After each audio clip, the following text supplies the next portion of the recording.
अ, अब ये आपका मार्केटिंग का सब्जेक्ट चल रहा था। लास्ट वीडियो बनाया था तो 2 दिन की ऑनलाइन क्लासेस लिया था, तो उसका मैंने वीडियो नहीं बनाया था, तो दोनों को कंबाइन करके बना रहा हूं। ठीक है, तो हमने वहां तक ये सब देख लिया था कि भाई ओल्ड कॉन्सेप्ट क्या है, न्यू कॉन्सेप्ट क्या है, उसके फीचर्स क्या है, उसका जो डेवलपमेंट हुआ over the period of time, हमने उसकी बात कर ली। अब मार्केटिंग की डेफिनेशन हमने नहीं लिखी थी, तो ये है आपके सामने मार्केटिंग की डेफिनेशन कि भाई मार्केटिंग की डेफिनेशन होती क्या है। अगर आप फादर ऑफ मार्केटिंग की बात करते हैं, इसे मैं अभी जूम कर दूंगा। जब फादर ऑफ मार्केटिंग की आप बात करते हैं, तो father of marketing Philip Kotler को कहा जाता है। फिलिप कोटलर साहब is known as the father of marketing. तो उनकी डेफिनेशन ये जरूर लिख लीजिएगा।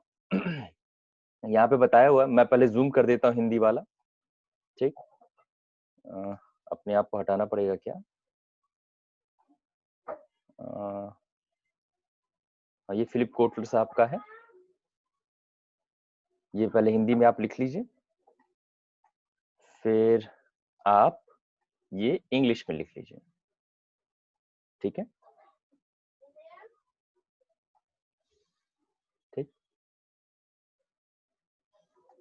हाँ, ये कि डेफिनेशन में क्या लिखा हुआ, marketing is the activity of the company associated with the buying and the selling of a product.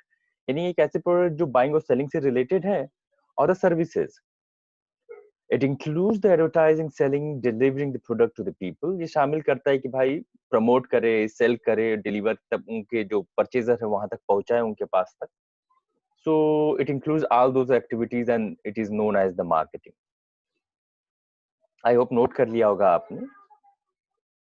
Philip Kotler साहब क्या कहते हैं, marketing is the social process by which the individuals and the groups obtain that they need, what they need and want through the creating and exchanging products and the value with others. कहते हैं कि भाई जो customer है उनकी need के हिसाब से जो एक प्रोडक्शन किया जाता है और फिर उसका एक्सचेंज होता है, this is all about the marketing. आइए आगे चलते हैं।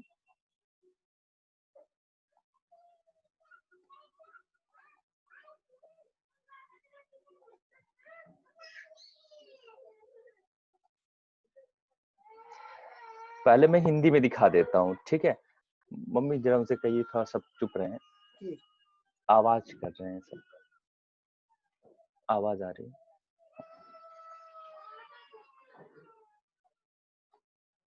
यहाँ पे देखो, अभी हम डिफरेंस देखेंगे। ये आप हिंदी में इसका पहले स्क्रीनशॉट ले लेना या पॉज करके नोट डाउन कर लेना। यहाँ पे उत्पाद अभिमुखी विचारधारा, ग्राहक अभिमुखी विचारधारा, मतलब की है प्रोडक्ट ओरिएंटेड कॉन्सेप्ट और कस्टमर ओरिएंटेड कॉन्सेप्ट। जो हमने अभी लास्ट क्लास में हमने पढ़ा था कि old concept of marketing and new concept of marketing. Old concept of marketing ही किसको रिप्रेजेंट कर रहा है, प्रोडक्ट यानी उत्पादन अभिमुखी विचारधारा, यानी कि प्रोडक्शन ओरिएंटेड कॉन्सेप्ट को। और जो मॉडर्न कॉन्सेप्ट ऑफ मार्केटिंग मैंने पढ़ाया था वही आपको इंडिकेट करता है कस्टमर ओरिएंटेड कॉन्सेप्ट। ठीक है, तो दोनों तरीके से क्वेश्चन पूछे जा सकते हैं, ओल्ड कॉन्सेप्ट न्यू कॉन्सेप्ट करके या product and customer oriented concept इनका करके। आई होप हिंदी वाले बच्चे लिख लिए होंगे, मैं इंग्लिश वाला कर देता हूँ। ये रहा इंग्लिश का आपका, product oriented concept and customer oriented concept. पहले तो स्टार्टिंग की बात कर रहा है, हमने पढ़ा था कि प्रोडक्ट ओरिएंटेड कॉन्सेप्ट जो होता है बेटा, वो प्रोडक्शन से स्टार्ट होता है, वो उससे पहले नहीं स्टार्ट होता। प्रोडक्शन जहां से स्टार्ट होता है वहां से शुरू होता है। मगर जब आप कस्टमर ओरिएंटेड कॉन्सेप्ट की बात करते हो, तो ये कहां से जरूर स्टार्ट होता है, बिफोर प्रोडक्शन। अब बात होती है कि प्रोडक्शन से पहले क्या किया जाता है, तो प्रोडक्शन से पहले आप ये जानने की कोशिश करते हो कि क्या प्रोडक्ट प्रोड्यूस करना है, यानी कस्टमर की नीड, उनकी जरूरतों को पहचानने की कोशिश करते हो। ऑब्जेक्ट क्या हो जाता है, प्रोडक्ट ओरिएंटेड में प्रॉफिट मैक्सिमाइजेशन टारगेट होता है, मगर कस्टमर ओरिएंटेशन में क्या हो जाता है, ओरिएंटेड कॉन्सेप्ट में, कि जो कस्टमर सेटिस्फैक्शन की हम बात करते हैं। फिर contribution in the living standard third basis है। जब आप प्रोडक्ट ओरिएंटेड में आते हो तो भाई प्रॉफिट कमाना पहली प्रायोरिटी होती है। लिविंग स्टैंडर्ड सोसाइटी के क्या हो रही क्या नहीं हो रही उससे कंपनी को मतलब नहीं होता है। मैं कस्टमर ओरिएंटेड में जब हम बात करते हैं कि एक रीजनेबल प्राइस अच्छा प्रोडक्ट और कस्टमर को सेटिस्फाइड करते हुए दे, तो एक तरीके से लाइफ स्टैंडर्ड भी आप इंक्रीज करते हैं लोगों की। आप ऐसा कर समझ लो कि मार्केटिंग होता है, प्रोडक्शन बढ़ता है, लोगों के बारे में, वेलफेयर्स के बारे में सोचा जाता है उसमें। फोर्थ पॉइंट है आपका ऑब्जेक्टिव, यानी प्लानिंग जो बनाई जाती है वो कितने ड्यूरेशन के लिए बनाई जाती है। तो जब हम बात करते हैं प्रोडक्ट ओरिएंटेड कॉन्सेप्ट की, तो उसमें शॉर्ट टर्म ऑब्जेक्टिव होता है, मगर कस्टमर ओरिएंटेड में हमें कस्टमर बनाना एक मतलब ऐसे बनाए हैं कि वो बार बार हमारे पास आए। तो आपको लॉन्ग टर्म सोचना पड़ता है ना। जैसे जियो वालों ने किया था, शुरुआत में फ्री दिया था, फिर प्राइस थोड़ा सा रखा था, कस्टमर उनके बन गए, उसके बाद दे स्टार्टेड टू चार्ज, है ना। तो दिस इज वो एक लॉन्ग टर्म उसने सोचा कर रखा था, 4 साल 5 साल का इस प्रोसेस पूरा उन्होंने किया। लॉस पे भी बिजनेस चलाया starting, but finally what they captured the market. Okay, they swallowed the small fishes of the telecommunication market. फिर सेटिस्फेक्शन ऑफ द कंज्यूमर की बात करते हैं कि प्रोडक्ट ओरिएंटेड में कस्टमर सेटिस्फेक्शन को तवज्जो नहीं दी जाती है, तवज्जो यानी इंपॉर्टेंस नहीं दी जाती है। और कस्टमर ओरिएंटेड में भाई कस्टमर सेटिस्फेक्शन को इंपॉर्टेंस दी जाती है। थोड़ी बहुत बैकग्राउंड आवाजें आती रह रही हैं, really sorry for that, but somehow we have to manage. चलिए आगे बात करते हैं मार्केटिंग रिसर्च। जो मार्केटिंग रिसर्च की बात करते हैं तो प्रोडक्ट ओरिएंटेड कॉन्सेप्ट में मार्केटिंग रिसर्च उतना इंपॉर्टेंट नहीं दिया जाए। वहां पे क्या होता है कि भाई आपने प्रोडक्ट बना दिया है, वो बिक जाएगा, हम ऐसा सोच के चलते थे। मैं जब कस्टमर ओरिएंटेड की बात करते हैं तो आपको पहले ये जानना रहता है कि कस्टमर क्या चाहता है, और कस्टमर क्या चाहता है उसके लिए आपको मार्केटिंग रिसर्च करना पड़ेगा। भाई मार्केट में रिसर्च करना पड़ेगा, what is the latest trend, what is going on in a society, and you have to just research about those all, and then you come on the conclusion that which kind of the product should be produced or made। किस तरीके के पहले आप research करेंगे, जानेंगे ग्राहक की अपनी आवश्यकताएं क्या हैं, उन आवश्यकताओं के हिसाब से आप विश्लेषण करेंगे, और तब जाके उस विश्लेषण के आधार पे उत्पादन क्या करना है आप करते हो। लास्ट है market related activities. Market related activities क्या होता है, जब प्रोडक्ट ओरिएंटेड में आप आते हैं तो बहुत सीमित काम होते हैं, लिमिटेड एक्टिविटीज होते हैं कि प्रोडक्ट बना दिया और उसे बेच दिया, बेचने तक की काम खत्म हो गया।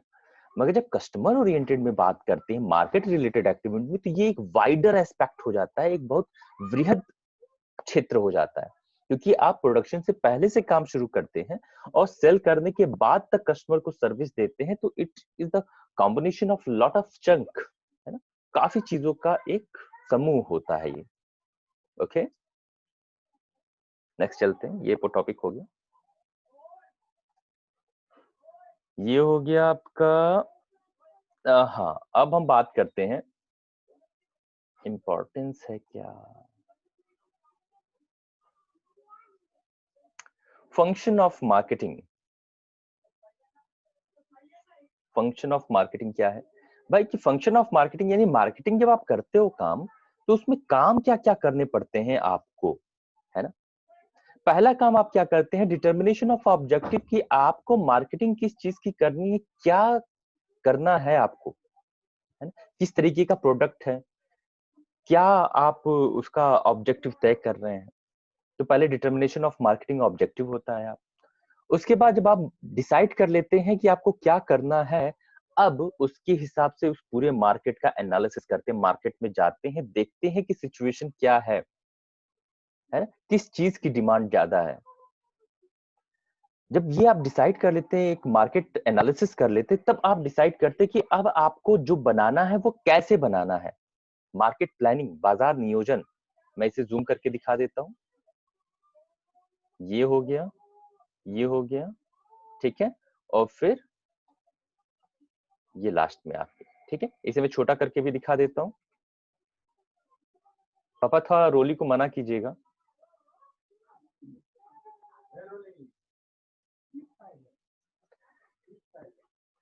ठीक है, आगे फिर बात करते हैं। मार्केट प्लानिंग होगी, फिर organising and coordinating marketing. Organising and coordinating का मतलब क्या है? आप ऑर्गेनाइज कर रहे हो, आपको जिन जिन चीजों की जरूरतें होती हैं उसे आप क्या कर रहे हो, अरेंज कर रहे हो। अब अरेंज कर लिया तो उनमें कोऑर्डिनेशन की जरूरत पड़ती है आपको, है ना? बिना कोऑर्डिनेशन के, बिना मिलजुल के सही तरीके से कंबाइंड किए आप चीजों से बेहतर काम नहीं ले सकते हो। तो आपको जिन चीजों की जरूरत होती है उनको अरेंज करते हो, अरेंज करने के बाद उनमें बेटर कोऑर्डिनेशन आप अरेंज लाते हो कि आप अपने टारगेट को पूरा कर सकें। फिर क्या है, जब आप सारे ये काम कर दिए तो अब देखना भी तो जरूरी है कि आपने जो काम किया है वो हुआ है कि नहीं। तो मॉनिटरिंग मार्केटिंग एक्टिविटीज की, जो मार्केट में आपने पैसा लगाया है, जिसको काम दिया है, वो काम हो रहा है कि नहीं, आप उसको मॉनिटर करते हो। डायरेक्टिंग ऑपरेशनल प्रोग्राम, आप डायरेक्ट करते हो कि कोई काम कैसे होना चाहिए और कितनी बेहतर तरीके से होना चाहिए। आप डायरेक्ट करते हो उस चीज को कि मार्केटिंग का काम कितनी बेहतर तरीके से हो जाए। और लास्ट में आपके आता है एनालाइजिंग इवेलुएटिंग प्रोग्राम, कि आपने जो सोच के रखा था क्या वो हो रहा है कि नहीं हो रहा है। तो उसका एनालिसिस, विश्लेषण करते हैं कि अगर नहीं हो रहा है तो क्यों नहीं हो रहा है, और अगर बेहतर हो रहा है तो और कैसे उसे और इंप्रूव कर सकते हैं। बेटा आप इसे ना कंट्रोलिंग भी लास्ट में कह सकते हैं। ठीक है ना, उसे लास्ट में आप कंट्रोलिंग भी कह सकते हैं। ये कंट्रोलिंग में भी आता है कि आपने जो प्लान किया था वो सही हो रहा है कि नहीं, अगर नहीं हो रहा है तो उसको कैसे इंप्रूव किया जाए। It is also comes under the sphere of the controlling, नियंत्रण के क्षेत्र में ये सब भी आता है। ओके, ये पॉइंट हो गया। आगे चलते हैं।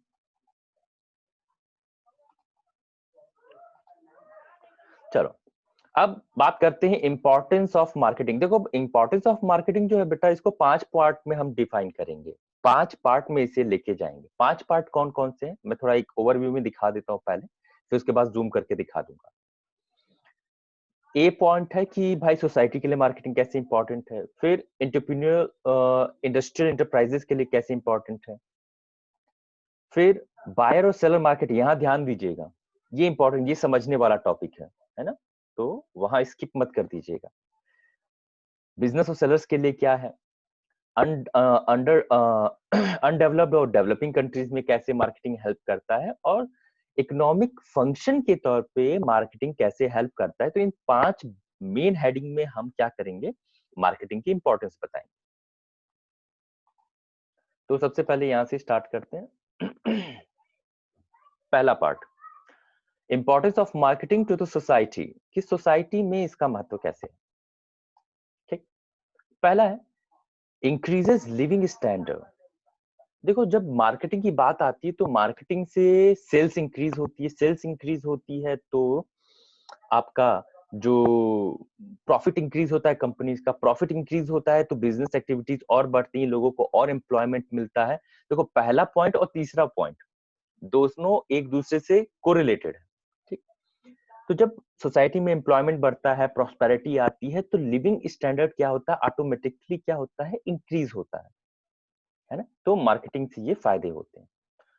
दूसरा point, to satisfy the customers need, marketing का सोल मोटिव ही होता है पहले कस्टमर की नीड को पहचानना और उसे सेटिस्फाइड करना। To identify the needs of the consumer and then to satisfy that, this is the sole target of marketing, है ना? And they after gaining the profit from that, उससे फिर प्रॉफिट को कमाना। और चौथा इसमें लास्ट पॉइंट है कस्टमर सेफ्टी।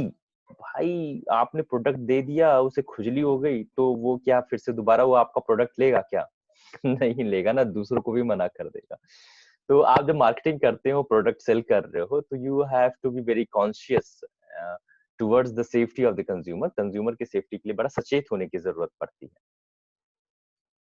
तो ये 4 पॉइंट थे आपके। ये पहला, importance of marketing to society. तो मार्केटिंग में हम ध्यान देते हैं कि कंज्यूमर की सेफ्टी बनी रहे। फिर आपका नेक्स्ट है आपका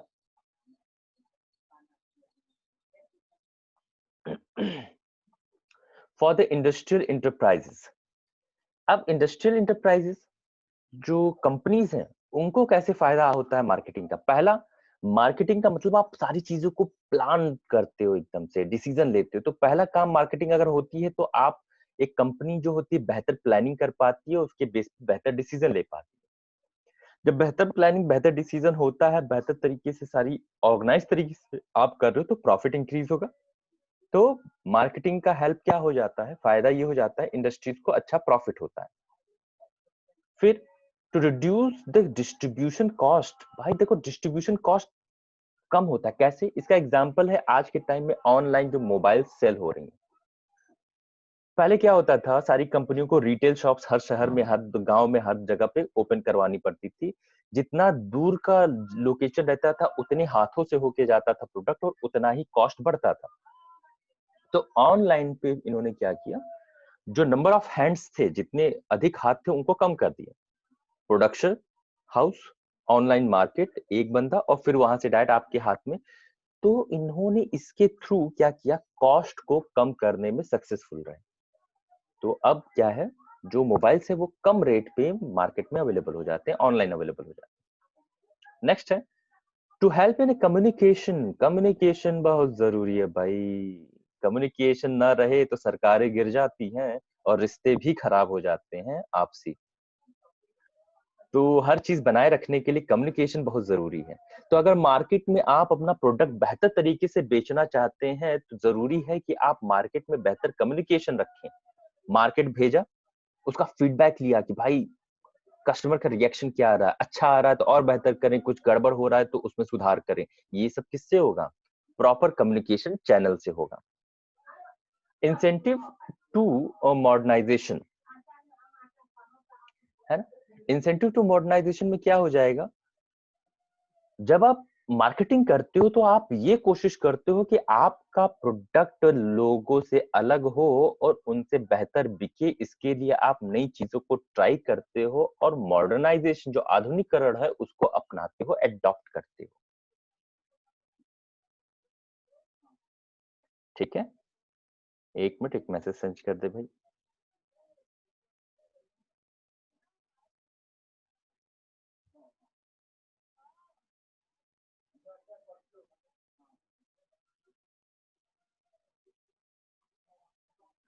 ठीक है, तो ये हो गया बी पॉइंट आपका। और फिर इसके बाद हम सी पॉइंट देख लेते हैं। हाँ, अब यहां समझिएगा बेटा, for the buyers and sellers market, पहले तो ये समझना जरूरी है कि बायर्स मार्केट क्या होता है और सेलर्स मार्केट क्या होता है। हम कैसे, भाई मार्केट तो एक ही है, और मार्केट बिना बायर और सेलर के तो बन ही नहीं सकता। तो हर मार्केट में बायर और सेलर होने चाहिए। तो ऐसी क्या कंडीशन है कि एक मार्केट को हम बायर्स मार्केट कहते हैं और एक मार्केट को हम सेलर्स मार्केट कहते हैं। अब ध्यान दीजिए, ऐसा मार्केट जहां पे सेलर्स ज्यादा हैं, यानी बेचने वाले ज्यादा हैं, तो ऐसे मार्केट को बायर मार्केट कहते हैं। अब आप कहोगे ऐसे कैसे, सेलर ज्यादा हैं तो बायर मार्केट क्यों।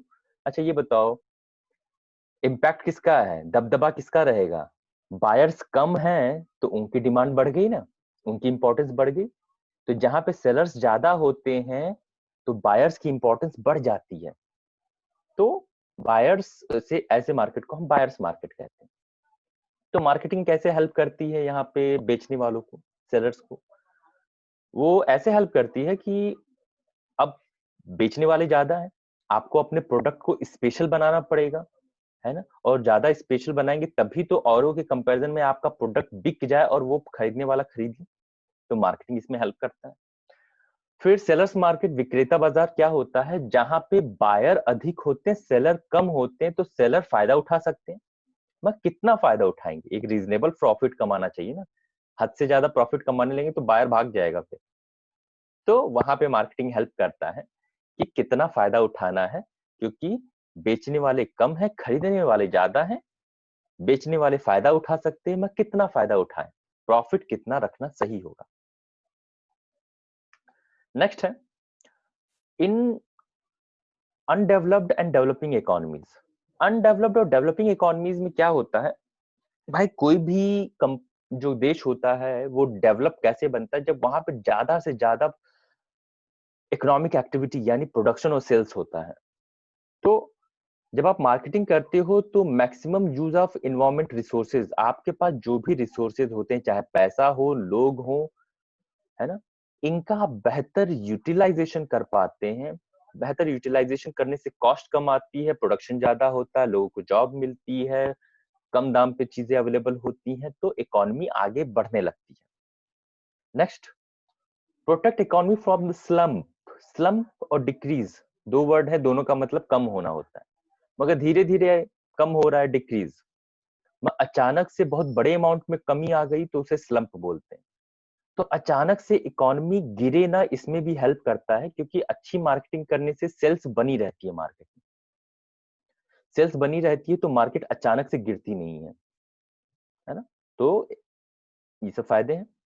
इंक्रीज इन नेशनल इनकम, अभी बताया, जब अच्छी मार्केटिंग करते हैं तो सेल्स ज्यादा होता है, इकोनॉमिक एक्टिविटीज ज्यादा होती हैं, जिससे देश की इनकम इंक्रीज होती है। और देखो इन सबका कंक्लूजन लास्ट पॉइंट है, पॉलिटिकल पीस। भाई जब देश बढ़ रहा हो, खुशहाली रहेगी, इंप्लॉयमेंट बढ़ती रहेगी, तो लोग सरकार का विरोध कम करेंगे। मगर आज के टाइम में क्या हो रहा है, कोरोना आ गया, एपिडेमिक आ गई, काम धंधे बंद हो गए, लोगों की जॉब जाने लगी, कंपनीज बंद होने लगी, तो अब इस सबका गुस्सा अब किस पे आ रहा है कि भाई गवर्नमेंट पे भी आ रहा है। अब लोग परेशान, तो लोग अब गवर्नमेंट को परेशान, और गवर्नमेंट भी परेशान कि अब कैसे हैंडल किया जाए। सो उनकी रिस्पॉन्सिबिलिटी भी बनती है, बिकॉज दे आर द, उनके पास राइट्स है तो अथॉरिटी भी आती है। Every right brings the authority, every authority brings the responsibility. देश चलाने का उनके पास जिम्मेदारी है भाई। और लास्ट आपका हो जा रहा है as a economic function. Economic function, आर्थिक कार्य के तौर पे मार्केटिंग की क्या इंपॉर्टेंस है। ठीक, पहला क्या है, customer satisfaction. We all know marketing से कस्टमर सेटिस्फाई करते हैं, प्रोडक्ट अच्छे प्राइस पे देते हैं, रीजनेबल प्राइस पे देते हैं। Availability of the new product in the market, आप मार्केट रिसर्च करते हैं, कोशिश करते हैं नई चीजों को मार्केट में लेके आओ। वेल यूटिलाइजेशन ऑफ मनी, आपके पास पैसा है, उसका सही तरीके से यूज, कितना खर्च करना है, कितना बचाना है, मार्केटिंग का ये फायदा हो जाता है। और इंक्रीज इन कस्टमर नॉलेज। भाई कस्टमर को नॉलेज नहीं दोगे तो उसे कैसे पता चलेगा कि आपके प्रोडक्ट में क्या स्पेशल है। जैसे लाइफ बॉय का आप एडवर्टीजमेंट देखते हो, पहले तो कोरोना भगाने का एडवर्टीजमेंट करता है कि भाई हाथ धोने जरूरी है, तभी कोरोना से आप बचोगे, और फिर उसी में अपना मोटिव छुपा देता है कि लक्स नहीं, लाइफ बॉय खरीदिए, ये बेहतर हाथ साफ करेगा। तो पहले कस्टमर को नॉलेज भी दिया और फिर अपना सेल्स भी किया। So this is all the marketing tactics you can say. तो ये हो गया भाई इंपॉर्टेंस कंपनी के, ठीक है। हमारे कौन कौन से पॉइंट, ये 1 2 3 4 5 6 7, ये भी हो गया। आगे आते हैं।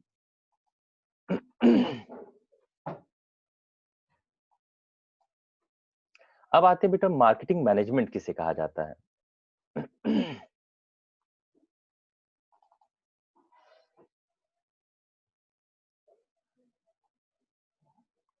है ना, मार्केटिंग मैनेजमेंट देखो दो शब्दों से मिलके बना हुआ है, दो वर्ड्स, एक तो है मार्केटिंग, दूसरा है मैनेजमेंट। मार्केटिंग किसे कहते हैं कि कस्टमर की जरूरतों को समझ के उसको सेटिस्फाइड जो किया करने की जो पूरी आप कोशिश करते हैं, वो क्या हो जाता है, आपका मार्केटिंग में आ जाता है। और मैनेजमेंट क्या होता है, आपने फर्स्ट ईयर में पढ़ा हुआ था, getting the work done from the others to gain the common objective of the organisation. है ना, मैनेजमेंट का मतलब ही होता है कि दूसरों से कितना बेहतर आप काम करवा लें, काम निकलवा लें, वही क्या है, मैनेजमेंट। तो अब आप समझिए, मार्केटिंग मैनेजमेंट मतलब मार्केटिंग का काम कितने बेहतर तरीके से करवा लिया जाए, मार्केटिंग मैनेजमेंट हो गया। क्योंकि मैनेजमेंट है तो मैनेजमेंट शुरू होता है प्लानिंग से, खत्म होता है कंट्रोलिंग पे। तो मार्केटिंग मैनेजमेंट के लिए भी अब एक प्रोसेस तय कर दिया गया कि मार्केटिंग मैनेजमेंट के लिए भी हम प्लानिंग करेंगे, मार्केटिंग के लिए कोऑर्डिनेशन करेंगे, डायरेक्टिंग करेंगे, और लास्ट में कंट्रोलिंग करेंगे। तो मार्केटिंग को एज ए मैनेजमेंट लेके आया गया है। ऊपर डेफिनेशन लिखी हुई है बेटा, marketing management is analysis, planning, organizing, implementation, directing, and coordination and controlling of the marketing activities to achieve the organizational objectives. है ना? ओके, आई होप सो, इसे उतार लेंगे, डायग्राम बना लेंगे, आगे चलते हैं।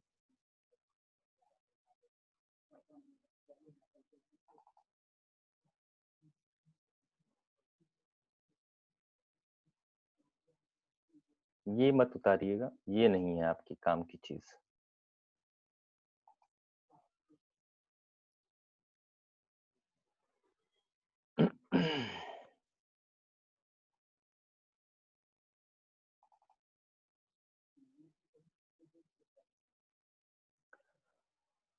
और लास्ट आपका ये पॉइंट है कि सेल्स मैनेजमेंट और मार्केटिंग मैनेजमेंट में क्या डिफरेंस होता है। पहले मैं हिंदी वाला जूम कर देता हूँ, हिंदी वाले बच्चे पहले इसे क्या कर लो, आप इसे उतार लो, ठीक है। आई होप आपने पॉज करके स्क्रीनशॉट ले लिया होगा, और इंग्लिश वाला समझाते जाऊंगा तो उसके साथ आप ये हिंदी वाला अपना नोट करते जाइएगा, ठीक है। और ये रहा आपका इंग्लिश का।